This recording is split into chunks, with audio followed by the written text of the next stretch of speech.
डरा कोई नहीं है उनसे, ना पहले डरे थे ना अब डरे हैं, लड़ेंगे। आप विदेशों में पढ़ी लिखी हैं, आप कैराना को नहीं समझती, उत्तर प्रदेश को नहीं समझती हैं। देखिए, मैं पढ़ने के लिए गई थी बाहर, मैं कैराना की ही हूँ और पहले भी कैराना की ही थी और पढ़ाई लिखाई करके वापस आई हूँ। तो ऐसा कुछ नहीं है, आप जनता से पूछिए कि वो मुझे कितना बाहरी समझते हैं। ये मेरा पहला कैंपेन भी नहीं है, बार मैं लीड कर रही हूँ कैंपेन। मैं हमेशा जनता के बीच रही हूँ। हाँ, मेरी कोई वो नहीं रही है, मैं सिर्फ कैंपेन के लिए आती थी पहले। इस बार में 1 साल हो गया मैं फील्ड पे हूँ, काम कर रही हूँ। सत्ता ने अपने सभी इस तरह से कोशिश करी है हम पे एक शिकंजा कसने की, लेकिन हम अभी भी हमारी हिम्मत नहीं टूटी है और हम आखिरी दम तक लड़ेंगे। मैं फील्ड पे हूँ, काम कर रही हूँ। सत्ता ने अपने सभी इस तरह से कोशिश करी है हम पे एक शिकंजा कसने की, लेकिन हम अभी भी हमारी हिम्मत नहीं टूटी है और हम आखिरी दम तक लड़े। गाँव गोगवान के सभी सम्मानित गाँववासी, सभी मेरे बड़े बुजुर्ग भाई, सभी को अस्सलाम वालेकुम, नमस्कार। आपका सबसे पहले तो बहुत बहुत शुक्रिया अदा करना चाहूँगी कि हम यहीं से गाड़ी निकाल के लेके गए। कुछ कैराना के प्रोग्राम थे वो करके आए पहले, फिर यहाँ आए। तो क्योंकि चुनाव में 2 ही दिन रह गए, कैराना ब्लॉक को हमने कम ही टाइम दिया था, तो इसलिए आपका बहुत बहुत शुक्रिया और माफ़ी चाहूँगी हम जो इतनी देर हो गई, आप सुबह से इंतज़ार देख रहे थे। अब क्योंकि आपको पता है कि अब आखिरी दौर चल रहा है चुनाव का, तो हमने घर की ये जो सारे गांव थे बिल्कुल घर के मानते हैं हम इन्हें, इसीलिए ये आखिरी में छोड़े कि जैसे भी होंगे घर वाले तो समझ जाएंगे। तो सारी मेहनत उन ब्लॉक में कर दी। हमारा कैराना ब्लॉक है, यहाँ ही ज़्यादा आना जाना रहता है हमेशा और ये घर है बिल्कुल अपना, तो सबसे ज़्यादा उम्मीद आप ही लोगों से है। और जैसे सब अब इस बार अल्लाह की रहमत से आपका पूरा गांव एक तरफा हो गया है, तो उसके लिए भी आप सबको बधाई। और आपके सभी के मान सम्मान की जिम्मेदारी हमारी, लेकिन आप लोगों को, क्योंकि अब कोई पार्टी नहीं बची, तो आप लोगों को 90-95% पोल करना पड़ेगा, एक तरफा हो गया। और बस चुनाव अब परसेंटेज का ही है, जितना हम जीत का अंतर बढ़ा देंगे उतना ही चुनाव सुरक्षित हो जाएगा। अगर जीत का अंतर कम रहा तो ये भाजपा वाले धांधलेबाजी भी करते हैं बहुत, तो अब ध्यान देने की बात है। आपका ये जो जोश है, प्यार है, सम्मान है, इसे आप 10 तारीख तक बरकरार रखें, लेकिन कोशिश करें। कोशिश क्या है, इस प्यार को आपको तब्दील करना है वोटों में, तब जाकर बात बनेगी। तो ये जो जोश है, इसके साथ साथ आप वोट पर भी ध्यान दें। जो बाहर गए हुए आपके वोट हैं उन्हें बुलाने की कोशिश करें, और जो यहाँ पर हैं उन्हें डलवाने की कोशिश करें 2 बजे से पहले पहले। बाकी तो जैसे बता रहे थे रुंगे के ही हैं फिर वो बाहर के लोग, तो यही सब कोशिश आपको करनी पड़ेगी। उस दिन 1 दिन की मेहनत है बस।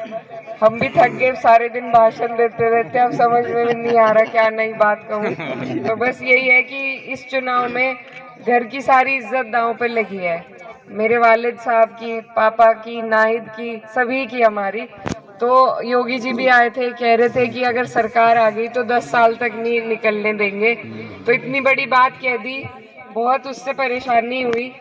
तो आपको और हमें कोशिश करनी है कि ऐसा ना हो, तो उसके लिए सभी सीटों पे मेहनत की ज़रूरत है। हम अपनी की अभी देखभाल कर सकते हैं, तो बस आप लोग हो और मैं हूँ और अल्लाह का सहारा है। इनके पास सब कुछ है, लेकिन आप सब मेरे लिए, मेरा एक भाई अंदर है, आप सब मेरे लिए नाहिद हसन हो,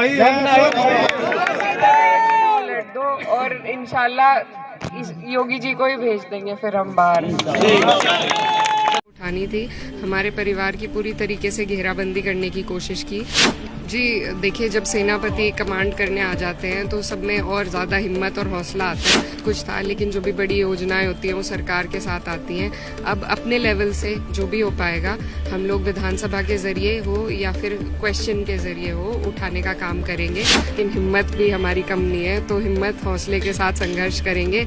आज इनका दौर है, कल हमारा आएगा। नमस्कार, मैं हूं काविश अजीज और आप देख रहे हैं #भारत और मेरे साथ इकरा हसन हैं। कैराना जो कि सबसे हॉट सीट थी, नाहिद हसन जेल गए और उनकी कैंपेनिंग किया उनकी बहन इकरा हसन ने। तो इकरा मेरे साथ इस वक्त मौजूद हैं। आपने अपने भाई के लिए कैंपेनिंग किया और एक नया चेहरा उभर करके आई है। जी क्योंकि परिस्थितियाँ ऐसी बन गई थी कि जिम्मेदारी किसी को उठानी थी। हमारे परिवार की पूरी तरीके से घेराबंदी करने की कोशिश की, तो मेरी मदर और मेरे भाई दोनों को एक झूठे मुकदमे में रखा गया ताकि वो चुनाव में ना आ सके। इसके तहत मेरे को ये जिम्मेदारी संभालनी पड़ी और इसमें पूरी जनता ने एक परिवार की तरह मेरा साथ दिया और जिसके परिणाम आज आप सबके सामने हैं। इकरा, पश्चिम यूपी का जो रिजल्ट सोचा गया था वो नहीं आया। हालांकि 26 लाख वोट मिले गठबंधन को और 33 में से लेकिन सिर्फ 8 सीटें आई। कहाँ चूक हो गई, जबकि ये जो चुनाव था ये युद्ध स्तर पर लड़ा गया? बिल्कुल, देखिए बहुत सारी वजह रहती हैं चुनाव में। अभी मीटिंग में भी सभी मुद्दों पर डिस्कशन हुआ, तो पर 70-80 सीटें ऐसी हैं जिनका बहुत ही मामूली अंतर रहा जीत और हार में। तो कहीं ना कहीं हमने अपना वोट शेयर बहुत इंक्रीज़ किया है, जो कि सभी के लिए बहुत खुशी की बात है। और इसी तरह से काम करके हम आगे जाकर इंशाल्लाह जीत भी दर्ज करेंगे, लेकिन अभी भी बहुत बढ़ोतरी हुई है जिसकी सभी को मुबारक। विधायक दल की आज बैठक थी, नेता प्रतिपक्ष के तौर पर अखिलेश यादव चुने गए, कैसे साथ देंगे आप लोग? जी देखिए, जब सेनापति कमांड करने आ जाते हैं तो सब में और ज़्यादा हिम्मत और हौसला आता है। तो राष्ट्रीय अध्यक्ष जी अगर विधानसभा में रहेंगे तो उससे बाकी विधायक जितने भी हमारे हैं सम्मानित विधायक, सभी को हिम्मत हौसला मिलेगा और सभी मजबूती के साथ विपक्ष का काम करेंगे और मजबूती से सारे जनता के मुद्दों को उठाने का काम हो पाएगा। आप लड़की हैं, कुछ लड़कियों के लिए सोचा है, महिलाओं के लिए सोचा, उनके लिए कुछ करेंगे आप? देखिए, सोचा तो बहुत कुछ था, लेकिन जो भी बड़ी योजनाएं होती हैं वो सरकार के साथ आती हैं। अब अपने लेवल से जो भी हो पाएगा हम लोग विधानसभा के ज़रिए हो या फिर क्वेश्चन के ज़रिए हो उठाने का काम करेंगे और कोशिश करेंगे आप लोगों के माध्यम से और विधानसभा के माध्यम से कि सरकार का भी ध्यान जो अहम हमारे काम है उन पर आकर्षित करा पाए, ताकि सरकार मजबूर हो उन पर काम करने के लिए। 5 साल का समय बड़ा लंबा है, किस तरह से संघर्ष होगा? संघर्ष बहुत लंबा है, लेकिन हिम्मत भी हमारी कम नहीं है, तो हिम्मत हौसले के साथ संघर्ष करेंगे। आज इनका दौर है